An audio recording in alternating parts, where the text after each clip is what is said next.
देखिए भारतीयों में कितना उत्साह है। बर्लिन में बहुत उत्साहित हैं। वो भारत के विकास की कहानी से बहुत प्रभावित हैं, लेकिन आतंकवाद के खिलाफ भारत ने जो मोदी जी की अगुवाई में कार्रवाई की है उसको सुन के बहुत प्रभावित हैं। यहाँ पर उन लोगों ने हर जगह प्रदर्शन भी किया पहलगाम के आतंकवाद के खिलाफ, पाकिस्तान के खिलाफ। तो यही तो एकता है देश की जो यहाँ भी दिखाई पड़ती है। भारत का पक्ष भारतीय बहुत मजबूती से रखते हैं, लेकिन हमारी जर्मनी की यात्रा बहुत ही अच्छी रही। जर्मनी और भारत के बीच एक नया द्वार खुलने जा रहा है विकास का, आर्थिक विकास का, और पूरे जर्मनी ने भी आतंकवाद की खुले शब्दों में निंदा की है, चाहे विदेश मंत्री हों या बाकी संसद के लोग हों। तो हम बहुत ही संतोष हुआ हमें जब बर्लिन की यात्रा से। 6 देशों की यात्रा आपने करी, आज कंक्लूड कर रहे हैं। कैसी रही, कैसे आते हैं यात्रा को आपकी दे रही? हम प्रधानमंत्री की सोच का अभिनंदन करेंगे, जिस प्रकार से उन्होंने सोचा और हम 6 देश गए, जिस तरह का हमें भारत को सम्मान मिला, भारत की आवाज सुनी गई, तो भारत का वजन बढ़ा है और आतंकवाद के खिलाफ सहमति बनी है। Well, mission accomplished. That's what I would say. It's been a hectic tour. One day, every day was critical. All in all, I would say the objectives were achieved. We visited all the major European capitals, met a wide cross-section, message conveyed, got good responses. And I think it's very clear India has emerged. India's story is understood. There is no pressure on India. There is full understanding of India. And the issue of terrorism we have placed front and center. Having done all of that, which was our primary mission, we have also conveyed the message, and they have conveyed to us that they see India as a clear emerging major global power. And so the standing of India today, what we have detected in Europe, is very different from what it used to be. And I would say all credit to our members of parliament. They were absolutely fantastic, multi-party, cutting across regions, very eloquent, very persuasive. I was very impressed by what I saw, how they handled the toughest questions, but they came out with conviction because they are actually the true representatives of our people, and they were united in the message. I'm very proud to be a part of this delegation. इसका मतलब ये है कि राहुल गांधी इन्होंने बिहार में अपनी हार मान ली है। मैं हमेशा ये कहता हूं कि जब तक राहुल गांधी जमीन पर नहीं उतरेंगे, तथ्यों को जब तक वो नहीं समझेंगे और जब तक अपने आप से झूठ बोलेंगे, अपने आप को झूठा आश्वासन और झूठा दिलासा देंगे, तब तक उनकी पार्टी कभी जीत नहीं सकती। उनको जागना ही पड़ेगा, यथार्थ समझना ही पड़ेगा, नहीं तो ऐसी बेसिर पैर बातें वो हमेशा करते रहेंगे, हमेशा झूठ बोलते रहेंगे, हमेशा मतदाताओं का अपमान करते रहेंगे। ये राहुल गांधी ने महाराष्ट्र के मतदाताओं का जो अपमान किया है, इसके लिए मैं उनका निषेध करता हूँ। राहुल गांधी ने ये भी कहा है कि जो जितने भी कांग्रेसी राज्य है वहाँ पे आरक्षण की 50% जो है उसको बढ़ा दिया जाएगा। देखिए, राहुल गांधी जो बोलते हैं न उनको पता होता है वो क्या बोल रहे हैं, न सुनने वाले को समझता है वो क्या बोल रहे हैं, इसलिए उसके ऊपर मैं क्या प्रतिक्रिया दूं।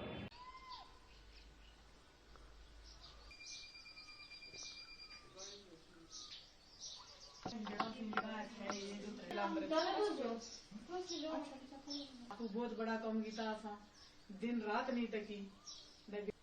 ये द्वार त्रुटि है, ये लाभी सी उधर 10 रुपए की मदद नहीं मिली है अपने लोगों को। लाभी भी खर्चे ने बुद्धू गरारने से 5:15 बजे इनकी गरारने से उनकी उनकी सीधी हुई हुई वो सारे कच लगेंगे पूरा रोशन। ये तो को पर्दे आगे बच्ची भी शादी मकान में तीसरा लोगों को बच गई एक ही लगी है, गीटे शीटे लगे उसने। दुनिया तो बड़ा emotional.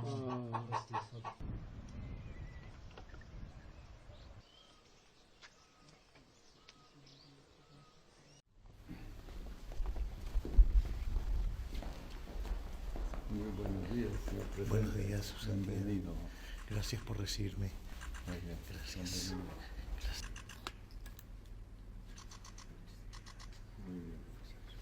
Por favor. Gracias. Gracias por recibirme. Los libros que le manda Huerta de Soto, manejar todas las palancas, casi es la fatal arrogancia porque pretendería ser Dios. Los artesanos de una ciudad que usted estuvo en Catamarca. Bueno, que tiene el escudo de San Signo, impresionante. es espectacular. Es de la misma congregación que tiene ese escrito. El proceso de la construcción de la Basílica de San Pedro, el mensaje de paz del Papa Francisco, que escribió para el mundo, para apreciar el recuerdo de esta visita. साथ ही साथ मैं वाजपेयी जी की एक बात से खत्म करूंगी। सरकारें आएंगी जाएंगी, पार्टियां बनेंगी बिगड़ेंगी, पर हमारा देश कभी नहीं झुकना चाहिए, हमारा देश कभी नहीं झुकना चाहिए। आज हम सबने, आज क्योंकि आखिरी हमारा सेशन है, आखिरी हमारा डायस्पोरा इवेंट है, हम सबने ये प्रूव किया है। मैं आप सबका धन्यवाद करना चाहती हूँ। उन्हीं बातों से अपनी बात खत्म करूंगी, पर एक बार आप सबसे कहूंगी, जय हिंद की सेना जरूर जोर से बोलिए। जैसे हमारे सैनिक जो बॉर्डर्स पे खड़े हैं, उनको ये आवाज आप सबकी वहां तक पहुंचे और वो कहें कि हाँ, आज हम सब एक साथ हैं, हमारे डायस्पोरा हो या हमारे देशवासी हो। जय हिंद की सेना, जय हिंद, जय भारत। दूसरा उनको एक और काम दिया है, उनको चेयरमैनशिप दी है तालिबान सैंक्शंस की। अब भैया कोई इनको बताए, तालिबान को सबसे मजबूत करने का किसने काम किया है?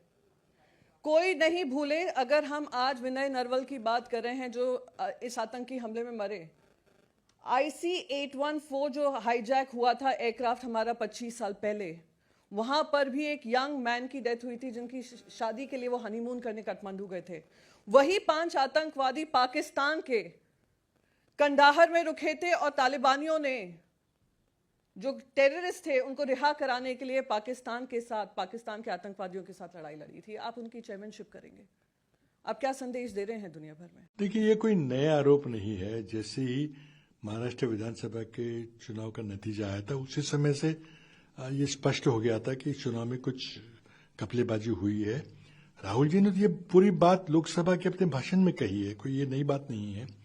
उन्होंने कई पब्लिक मीटिंग्स में ये बात कही है कि महाराष्ट्र के चुनाव में किस तरह से चुनाव चुराया गया, और विदेशों में भी जब उनको पूछा गया तो उन्होंने ये बातें कही है। लेकिन आज अच्छी बात है कि एक न्यूज़पेपर आर्टिकल की माध्यम से पूरे देश में ये बात फिर से एक बार चर्चा में आई है।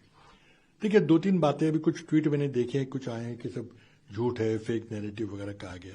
पहला मुद्दा है, क्या भारतीय जनता पार्टी ने, क्या नरेंद्र मोदी जी ने चुनाव के पहले इलेक्शन कमीशन के चयन का कानून बदला या नहीं बदला?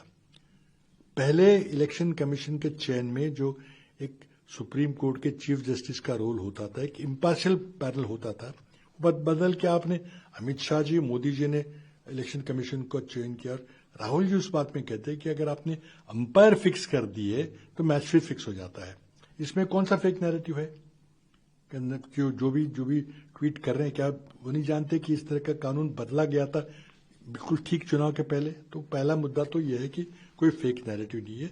हम चाहते हैं कि इलेक्शन कमीशन के चयन की प्रक्रिया पहले जैसी या और पारदर्शक हो, पहला मुद्दा।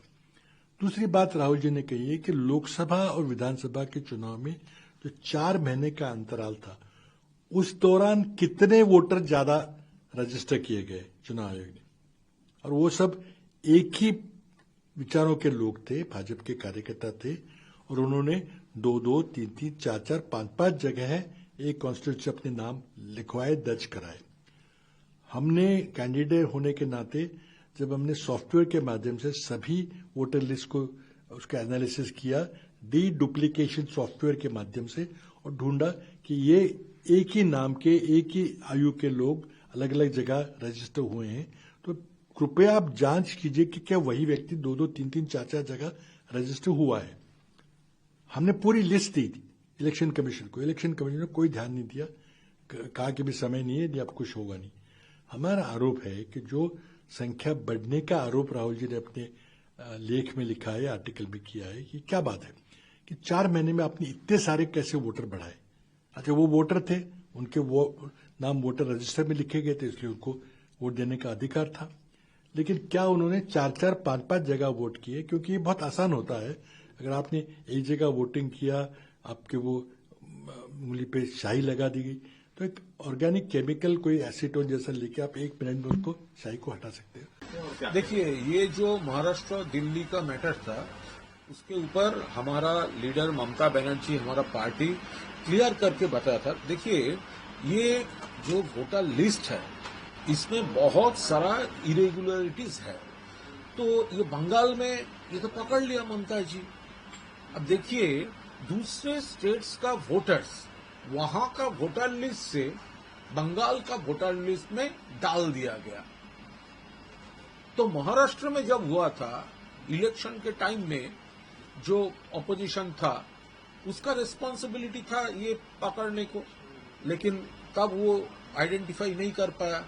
दिल्ली में ऐसा हुआ, लेकिन बंगाल में ममता बनर्जी, ऑल इंडिया तृणमूल कांग्रेस इसको आइडेंटिफाई किया। हम लोग प्रोटेस्ट किया, हम लोग इलेक्शन सेंट्रल इलेक्शन कमीशन को इसके बारे में बताया। ये उसका एक प्लॉट था। ये हम लोग के तरफ से ये एलिगेशन बहुत पहले से, देश का पहला ममता जी ही इसके ऊपर प्रोटेस्ट, पब्लिकली प्रोटेस्ट किया। और ऐसा कोई प्लॉट चल रहा है दूसरे स्टेट का वोटर लिस्ट से इसमें डाल देना, ये लोग तो पहले तो हम लोग ही बताया था। अब उनको तो जब पहले ही से पता है कि उनको हारना है, तो जब हारेंगे तो फिक्स होगा। कर्नाटक में जीत जाएंगे तो बड़ा निष्पक्ष हो रहा है, तेलंगाना में जीत गए तो बहुत निष्पक्ष हुआ, और जहां हार जाते हैं वहां फिक्स होता है।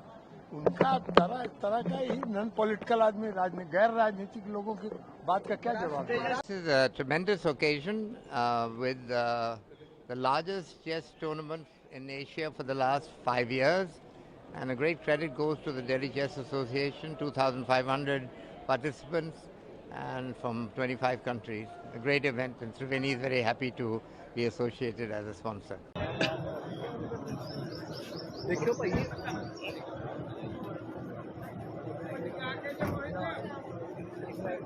चलो जो एक साइड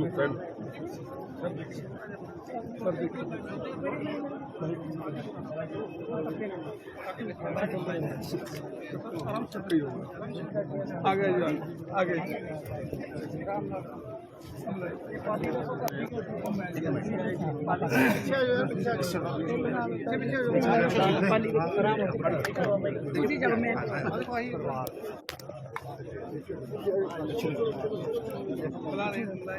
आयो पीछे आजो बहुत साइड से हल्का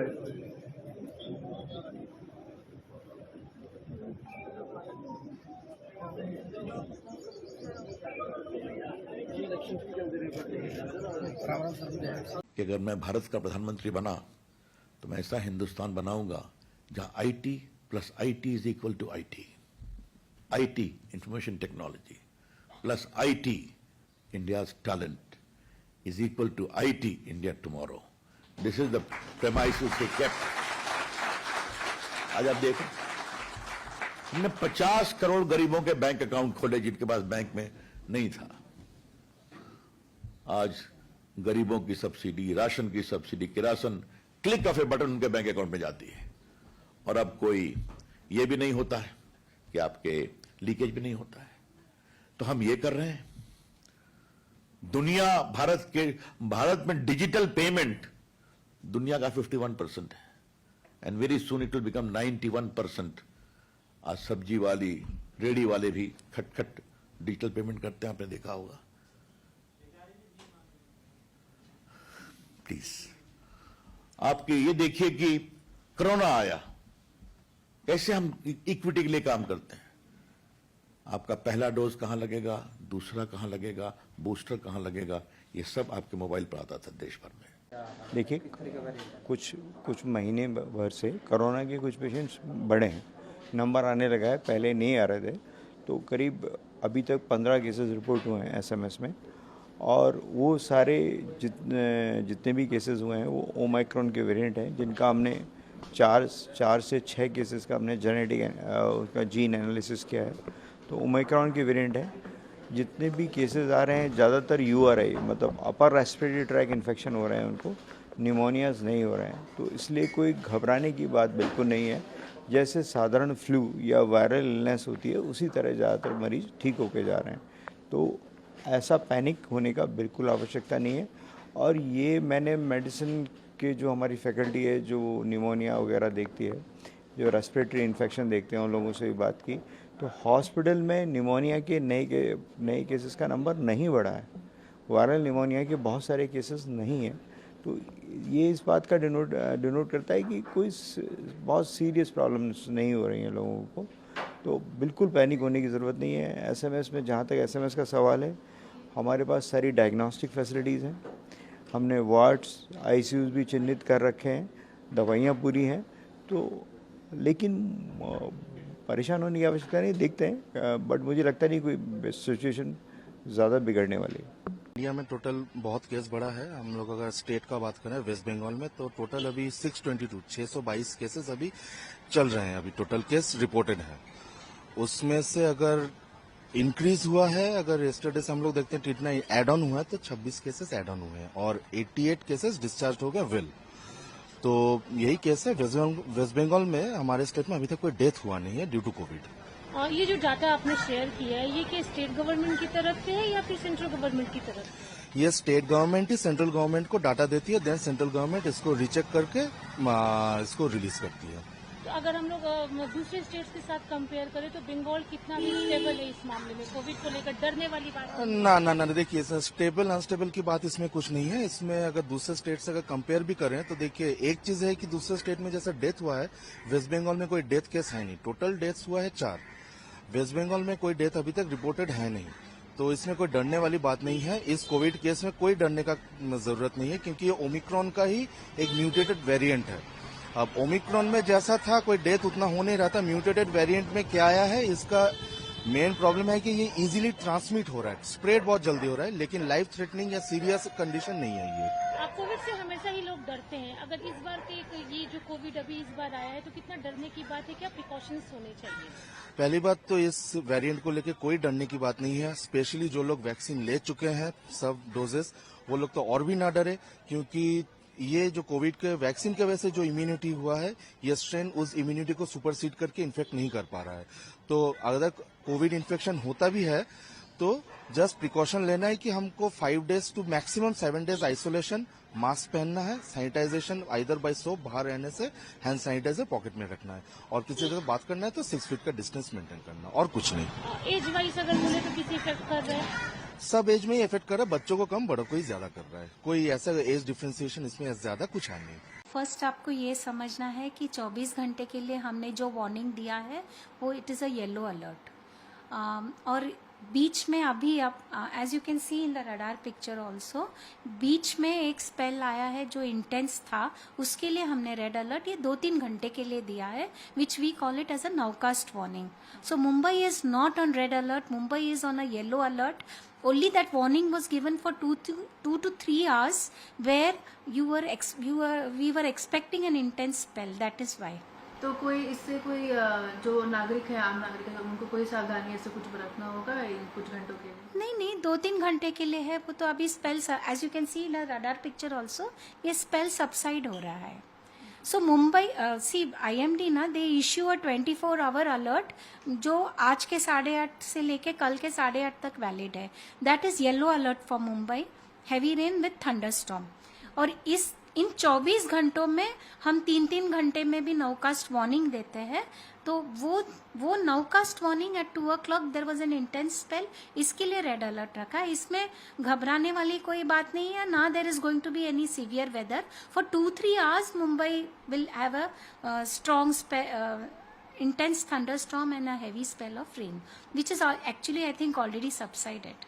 There is a desire in India to strengthen relations with Germany, with whom we share a strategic partnership, and this year we are celebrating the 25th anniversary of the strategic partnership. So we have members of the Indian diaspora. They are from different parts of India. I am very happy to tell you that in the last 8 years the Indian diaspora has more than tripled in size. The diaspora was about 97,500 in 2016, and they have now crossed 3 lakhs. you will be happy to know that in Europe, the Indian diaspora in Germany is now the second largest after UK.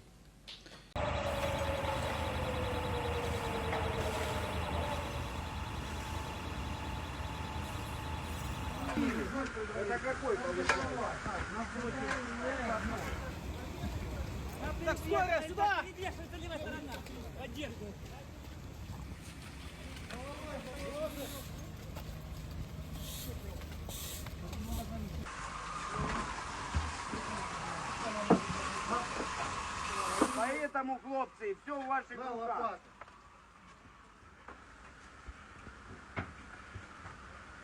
Что, в окно, Владимир? Сейчас еще не отпустили. А предварительно... Компания. Что-то, блядь.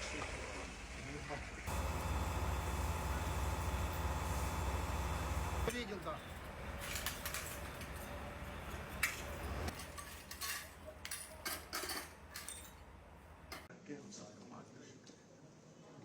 Shrine board meeting में माननीय chairman साहब का और सभी माननीय members का मैं स्वागत आप सबका करता हूँ हृदय से। 1 मिनट में बाद मैं सबका परिचय करा देता हूँ। पूज्य स्वामी अवधेशानंद गिरी जी महाराज के सभी सम्मानित सदस्यगण, बोर्ड पुनर्गठित होने के बाद उसकी पहली ऐसी बैठक है और इसमें आप सबका हार्दिक अभिनंदन। थोड़ा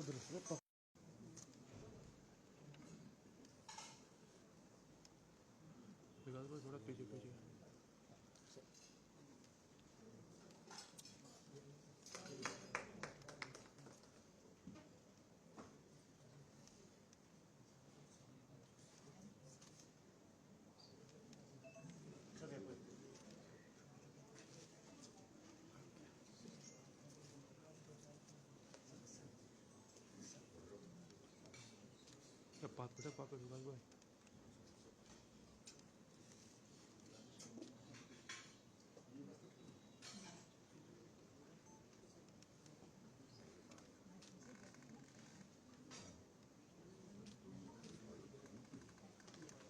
सर, आज कोर्ट में पुलिस ने 7 दिन का रिमांड मांगा था और दोनों पक्ष हमने बात की। पहले रिमांड लेने से पहले हमने एक्यूज से बात की कि बताइए आपका पक्ष क्या है। कोर्ट रूम में ही हमने उनसे बात की, उनसे उनकी बात पूछी कि उनकी बात भी पता चले क्या है। उन्होंने बताया कि 17 तारीख से लेकर 30 तारीख तक मेरे को बुलाया गया था। मैं जाता रहा, 5 बार विद फैमिली में जाके आया हूँ। मैं अपने जो लैपटॉप आज मांग रहे हैं वही लैपटॉप मोबाइल में उनको दे के आया था।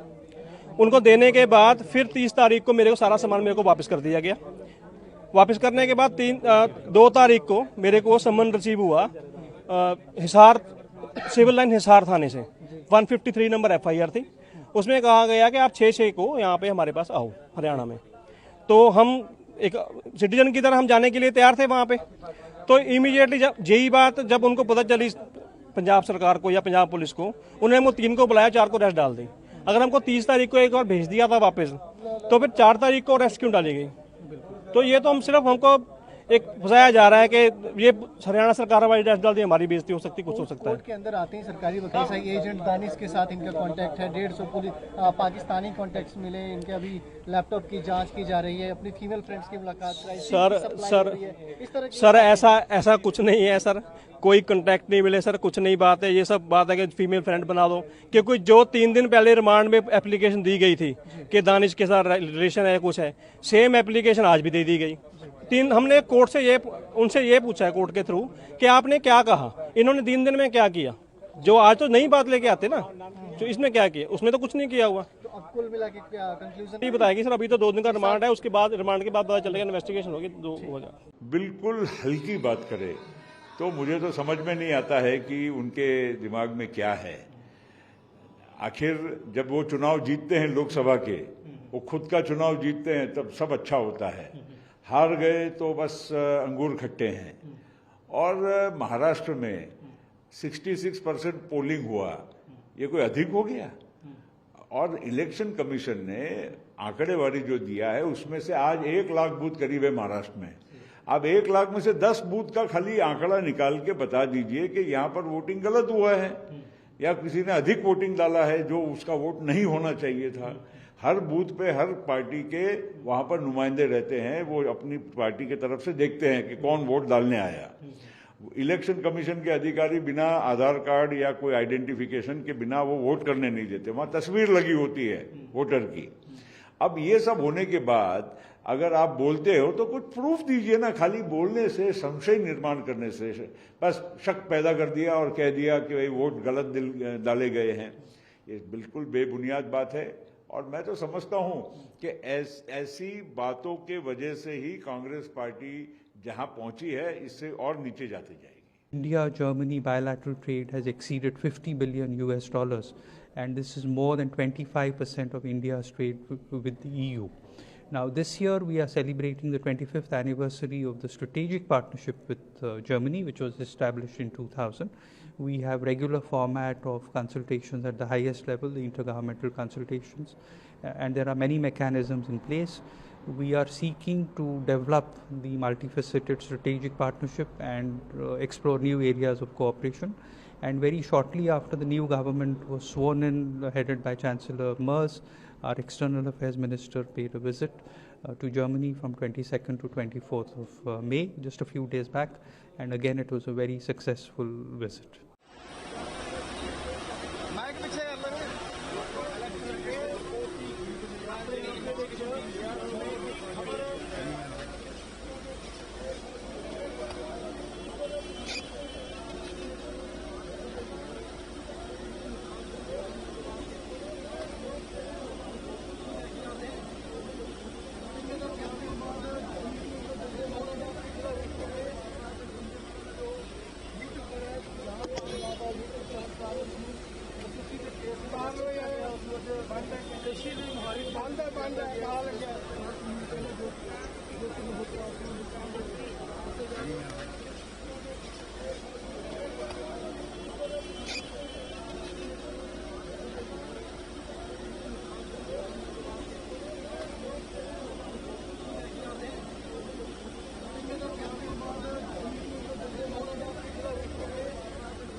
बहुत जो लोग मतलब आप लोगों को तो घर में बोलेंगे, बता दिया।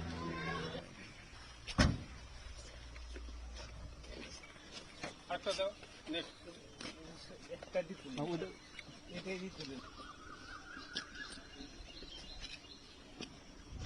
सोजा करो पताका पताका नीचे तो नामाई दो চিঠি দিব একটু পরে দিব।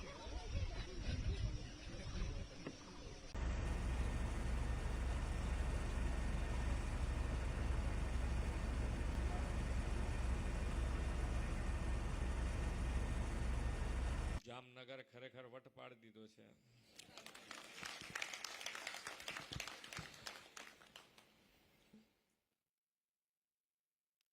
આજે બે વાત કે ભાઈ આજે ગઈકાલનો તમે એવા વિશ્વાસ સાથે પુનઃ આપને વંદન કરીએ છીએ માનનીય મુખ્યમંત્રી શ્રી, આપ પુનઃ પધારશો એવા ભાવ સાથે આપને વિદાય આપીએ છીએ। ખૂબ ખૂબ આભાર ફરી એકવાર। आप देख रहे हैं न्यूज़ UNI।